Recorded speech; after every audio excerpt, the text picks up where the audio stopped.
ಏನ ತಿನ್ನ ಕೊಡ್ಸಪ್ಪ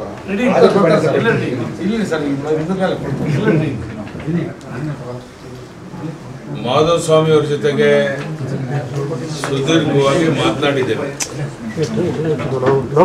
ಯಾವ ಕಾರಣಕ್ಕೂ ಅವರು ಪಕ್ಷ ಬಿಟ್ಟೋಗೋ ಪ್ರಶ್ನೆ ಉದ್ಭವ ಆಗೋದಿಲ್ಲ, ಪಕ್ಷ ಬಿಡೋದಿಲ್ಲ ಅನ್ನೋ ಭರವಸೆನ ಕೊಟ್ಟಿದ್ದಾರೆ. ಇವತ್ತು ನಡೆದಂಥ ಚರ್ಚೆ ಇಷ್ಟೇನೆ. ಸೊ ಒಟ್ಟಿಗೆ ಇರ್ತೇವೆ, ಪಕ್ಷ ಬಿಡೋಲ್ಲ ಅಂತ ಹೇಳಿದ್ದಾರೆ. ಅದಕ್ಕೋಸ್ಕರ ಅಲ್ಲಿಂದ ಇಲ್ಲಿಗೆ ಬಂದಿದೆ ನಮ್ಮೆಲ್ಲ ಸ್ನೇಹಿತರ ಜೊತೆಗೆ. ಅದು ಒಪ್ಕೊಂಡಿರೋದು ಸಂತೋಷ. ಪಕ್ಷದಲ್ಲಿದ್ದರೆ ದೊಡ್ಡ ಶಕ್ತಿ ನಮಗೆ. ಪಕ್ಷದಲ್ಲಿ ಇರ್ತೀವಿ ಅಂತ ಒಪ್ಕೊಂಡಿರೋದ್ರಿಂದ ಎಲ್ಲ ಸಮಸ್ಯೆಗಳು ಬಗೆಹರಿಯುತ್ತೆ ಕ್ರಮೇಣ. ಏನು ಮಾಧವ ಸ್ವಾಮಿ ಅವರು ಸ್ವಲ್ಪ ಗೊಂದಲದಲ್ಲಿದ್ದರು, ಅನೇಕ ವಿಷಯಗಳು ಟಿ ವಿಲಿ ಬರ್ತಾ ಇತ್ತು. ಅದಕ್ಕೋಸ್ಕರ ನಮ್ಮ ಹೆಸರೆಲ್ಲ ಸ್ನೇಹಿತರ ಜೊತೆಗೆ ಒಂದು ಮಾತನಾಡಿದ್ದೇವೆ. ಯಾವ ಕಾರಣಕ್ಕೂ ಅವ್ರು ಪಕ್ಷ ಬಿಡೋದಿಲ್ಲ. ಮತ್ತು ಈ ಚುನಾವಣೆ ಬಗ್ಗೆ ನಾವೇನೂ ಇಲ್ಲಿ ಚರ್ಚೆ ಮಾಡಿಲ್ಲ.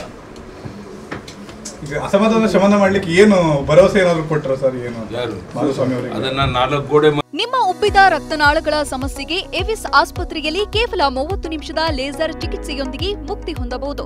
ಹೆಚ್ಚಿನ ವಿವರಗಳಿಗಾಗಿ ಸಂಪರ್ಕಿಸಿ 8088837000. ಮಧ್ಯೆ ಮಾತಾಡಿದ ಎಲ್ಲವನ್ನು ನಿಮ್ಗೆ ಹೇಳೋಕ್ಕಾಗೋದಿಲ್ಲ. ಒಟ್ಟಿನಲ್ಲಿ ಅವ್ರು ನಮ್ಮ ಜೊತೆಗಿರ್ತಾರೆ, ಪಕ್ಷದಲ್ಲಿ ಇರ್ತಾರೆ, ಮುಂದೆ ಎಲ್ಲವೂ ಸರಿ ಹೋಗುತ್ತೆ. 40 ವರ್ಷದಿಂದ ನೊಳಂಬ ಸಮುದಾಯದವ್ರಿಗೆ ನೀವು ಜೊತೆಯಾಗಿ ನಿಂತಿದ್ರಿ, ನೊಳಂಬ ಸಮುದಾಯದವ್ರನ್ನ ನೀವು ಕಾಪಾಡ್ಕೊಂಡ್ ಬರ್ತಾ ಇದ್ರಿ.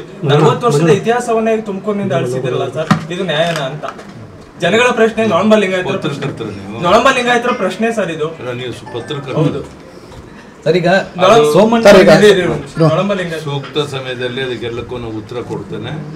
ಎಲ್ಲವೂ ಸರಿ ಮಾಡುವಂತ ಪ್ರಾಮಾಣಿಕ ಪ್ರಯತ್ನ ಮಾಡ್ತಾ ಇದ್ದೇವೆ. ದಯವಿಟ್ಟು ಅದಕ್ಕಿಂತ ಹೆಚ್ಚು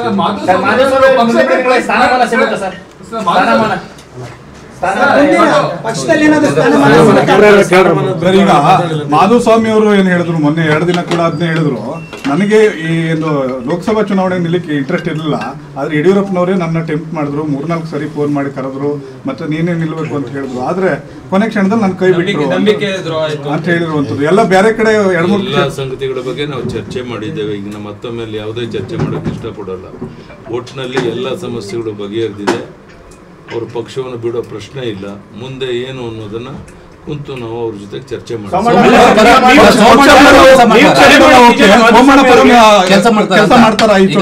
ಅವ್ರಿಗೆ ಬಿಟ್ಟದ್ದು, ನಾನು ಯಾವುದೇ ವಿಷಯ ಈಗ ಪ್ರಸ್ತಾಪ ಮಾಡಿಲ್ಲ. ಅದ್ರ ಬಗ್ಗೆ ಏನು ನಾವು ಚರ್ಚೆ ಮಾಡಿಲ್ಲ. ಕೇಳ್ತೀರಾ ಇಲ್ರಿ?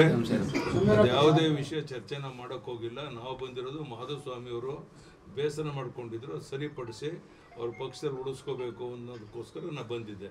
ಆದಷ್ಟು ಚರ್ಚೆ ಆದಮೇಲೆ ಅವ್ರ ಪಕ್ಷದಲ್ಲೇ ಉಳ್ಕೊಂತಾನೆ, ಯಾವುದೇ ರೀತಿ ಸಮಸ್ಯೆ ಆಗೋದಿಲ್ಲ ಅನ್ನೋ ಮಾತನ್ನು ಹೇಳಿದ್ದಾರೆ. ನನಗೆ ಅದರಿಂದ ಸಮಾಧಾನ ಆಗಿದೆ, ತೃಪ್ತಿ ಆಗಿದೆ. ನಮಸ್ಕಾರ ಸರ್. ಈಗ 2 ವಿಚಾರದಲ್ಲಿ ಅವರಿಗೆ ಅಸಮಾಧಾನ ಆಗಿತ್ತು. ಒಂದು, ಟಿಕೆಟ್ ಸಿಕ್ಕಿಲ್ಲ ಅನ್ನುವಂಥದ್ದು. 2ನೇದಾಗಿ ಹೊರಗಿನವರಿಗೆ ಟಿಕೆಟ್ ಕೊಟ್ಟಿದ್ದಾರೆ ಅನ್ನುವಂಥದ್ದು. ಸೊ ನನಗೆ ಟಿಕೆಟ್ ಸಿಕ್ಕಿಲ್ಲ ಅನ್ನೋದು ಒಂದಾದ್ರೆ, ಹೊರಗಿನವರಿಗೆ ಟಿಕೆಟ್ ಕೊಟ್ಟಿರೋದು ನನಗೆ ಸಮಾಧಾನ. ನಾನೆಲ್ಲ ಕೊಟ್ಟಿರೋದು, ಬಟ್ ಅವ್ರು ಸಪೋರ್ಟ್ ಮಾಡಲ್ಲ ಅಂತ ಹೇಳಪ್ಪ. ಏನಪ್ಪ, ರಾಷ್ಟ್ರೀಯ ನಾಯಕರು ಏನು ತೀರ್ಮಾನ ತಗೊಂಡಿದ್ದಾರೆ ಅದು ಅವ್ರಿಗೆ ಬಿಟ್ಟಂತ.